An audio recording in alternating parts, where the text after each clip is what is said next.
Hello everybody and welcome to my channel. I'm a professional Russian tutor and here today I'll tell you the difference between Russian cases and I'll try to show you that it's not as difficult as it may seem and that you will be able to understand the difference and use them correctly. So there are 6 cases in Russian. What is a case in Russian? A case is a situation when you have to change the ending of the word and you have to change it in a particular way depending on a particular situation. Why do we have to do it? Why do we have to use the cases? This way we show the connection between the words. For example, in English, we can use the preposition of to say the car of my mom, but in Russian, instead of saying of, we would change the ending and it would be a particular case. So a case when something passes to somebody, and this way, in this situation, we always change the ending in a particular way, and I'm going to tell you today how. So there are 6 cases in Russian. The first one we can skip because it's a nominative case. It's when the word actually does not change. So it's a very simple situation when we say this is something. So if you know a bit of Russian, I can tell you это телефон. This is a phone. So телефон, it's the word you take from the dictionary. You don't have to change it because it's a simple sentence. This is. Another example, I can tell you I have. У меня есть. And again, after I have, you don't have to change anything. You just take it as it is in the dictionary. У меня есть телефон. Or у меня есть ноутбук. Like that. So in all these simple sentences, you don't really need to think about the cases. So without nominative, we have only 5 cases. 3 of them are simple and 2 of them are difficult. I'm telling you this from the experience working with the students from Europe and from Asia. So everybody struggles with only 2 and almost everybody gets quite quickly progresses with me in other 3. So 3 easy ones are prepositional because you have to change the ending after their prepositions. After their prepositions na и в.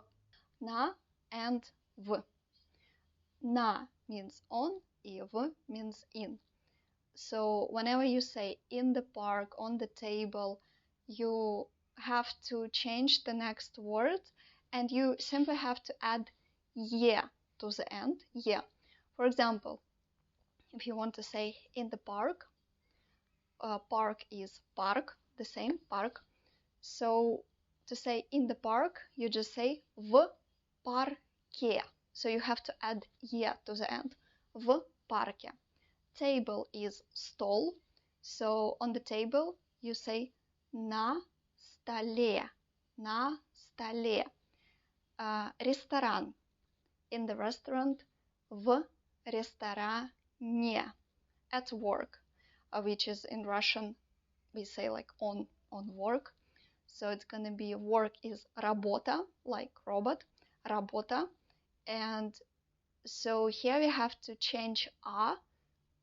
We just get rid of it and we say yeah, just like by our rule. And then we say на работе. На работе. So let's repeat this phrase again after me. В парке. На столе, в ресторане, на работе. Good job. So this is prepositional case. Again, we use it only after the prepositions на и в, and we add ye all the time, always. It doesn't matter if the word is masculine or feminine, it doesn't matter what the... It only matters that we describe that something in a particular place. On the table, in the gym, and so on. So it's basically an answer to the question where. Where? Где? Где? На столе. Где? В ресторане. Где? На работе. The next case is accusative. Normally, when students come to me and they study Russian from zero, they get to know accusative from the very first lesson. They don't even realize it, but they already start using it. We have to use accusative after the action. For example, when we want to say, I love something, I buy something, I see something. So whenever we use a simple verb and after the verb we have to say something, we have to change the ending in that something. And why this case is quite easy is because we have to change only feminine words. So masculine words doesn't have to change, and feminine words are very easy to determine because they all end on a. So for example, работа, work, работа, it's a feminine word because it ends on a.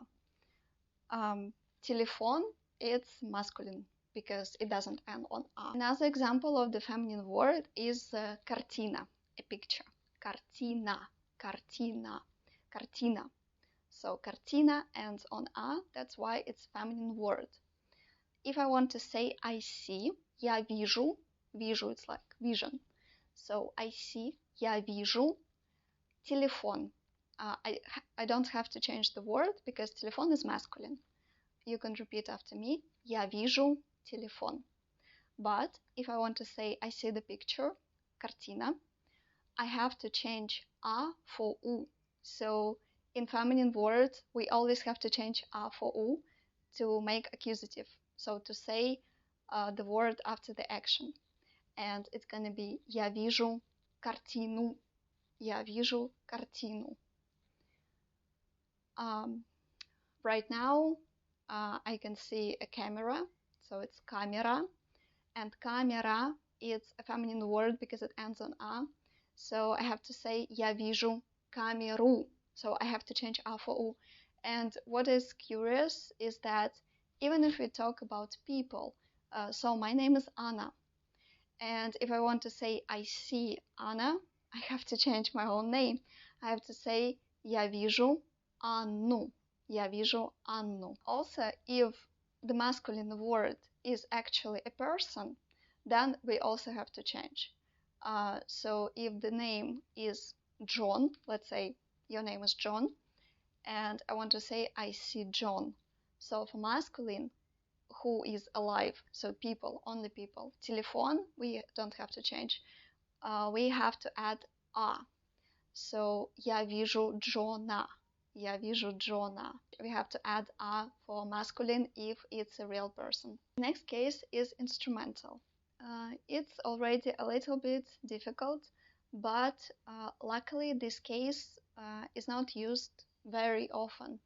So it's used only in particular situations.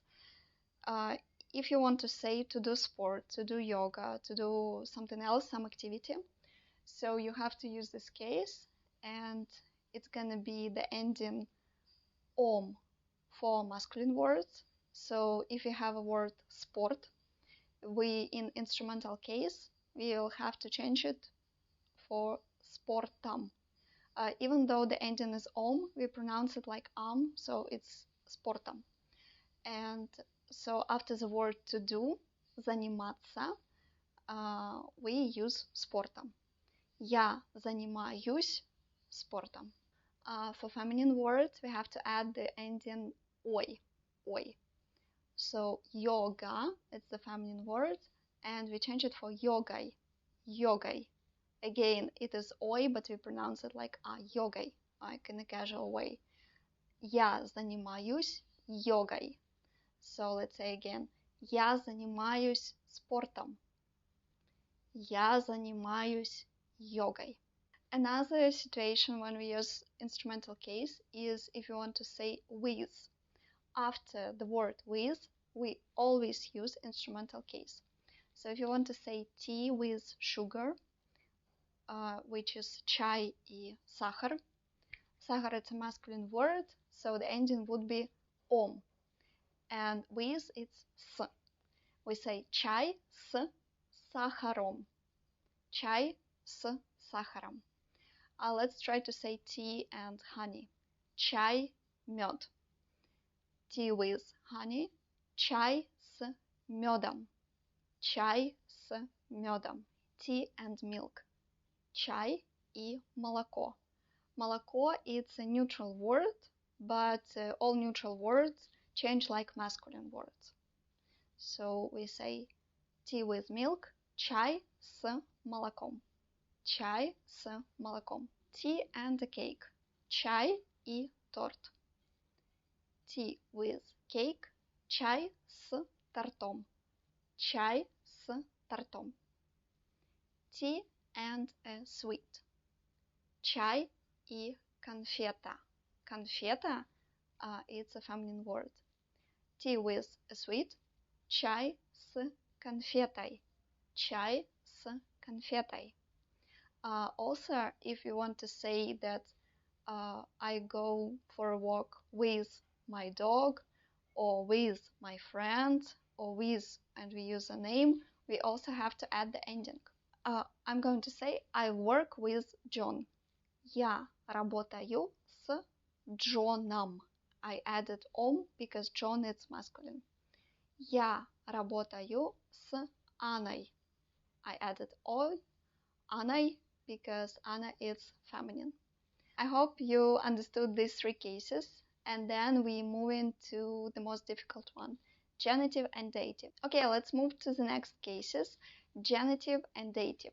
These are the most difficult cases because you have to use them after a particular verb. So it basically brings us to the situation when we have to know which case we have to use after a particular verb. But I'm going to give you just a few common situations when we have to use genitive and dative. So first, let's look at the endings for genitive. You can see the first situation in genitive is possessiveness, just like I told you before. For example, I want to say a friend of my mom. So I'm going to say друг мамы. Друг мамы. Next, I'm going to say a car of my dad. Машина папы. Машина папы. So we change the second word. I'm going to say a car of my brother. Машина брата. Машина брата. Another situation when we use genitive is when we say I don't have something. So if I want to say I have a phone, I say у меня есть телефон. But if I want to say I don't have something, I say у меня нет, and then I have to add the word in genitive. У меня нет телефона. У меня нет ноутбука. У меня нет картины. It means I don't have something. In this case, we use genitive. These are the most common situations when you use genitive. The last case is dative. And what you need to remember about this one is we use it when we do something for somebody else. When we give somebody a present, when we call somebody, when we text a message.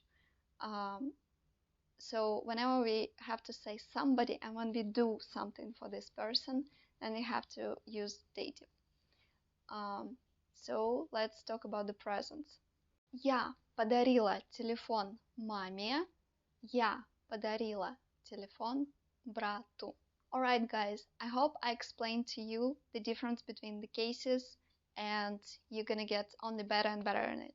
If you want to get to my lesson, please contact me and we are going to go through the easiest cases really quickly over a week, and the most difficult ones, genitive and dative, it would take about a couple of months so you would get more confident with it. Okay, see you in the next videos. Write me a comment, subscribe. Пока-пока.